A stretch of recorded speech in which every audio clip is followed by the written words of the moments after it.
Nagdangat na sa 135.3 million pesos ang damage kag kapierdehan sa sektor sang agrikultura sa pungsod bangod sang epekto sang southwest monsoon ukon Habagat kag sang bago lang naglabay nga mga bagyo nga Luis kag Maymay. Sunod sa Department of Agriculture ukon DA na-rekord ining damage sa Ilocos Region, Central Luzon, Calabarzon, Mimaropa kag Western Visayas. Ini ang nakaapekto sa kapin 4,516 ka hektarya sang agricultural areas. Lakip sa mga naapektuhan amo ang humay, mais, high-value crops, livestock, kag mga infrastruktura, makina kag mga equipment sa pagpanguna. Pinakadako nga na-record nga kapierdehan sa humay nga naglabot sa 102.1 million pesos, samtang ang mais naka-record sang 4.5 million pesos nga damage. Na-damage man ang livestock kag poultry nga naglabot sa 43,600 pesos.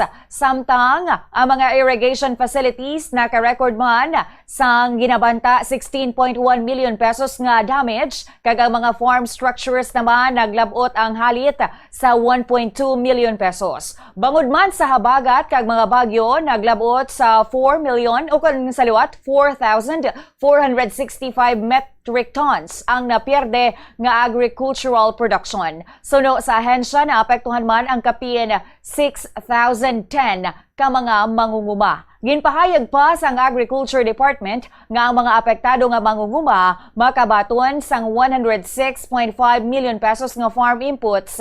Lakip na dira ang binhi, ang mais, kag amoman para sa vegetable production. Mahimo man sila makautang sang tubtob 25,000 pesos.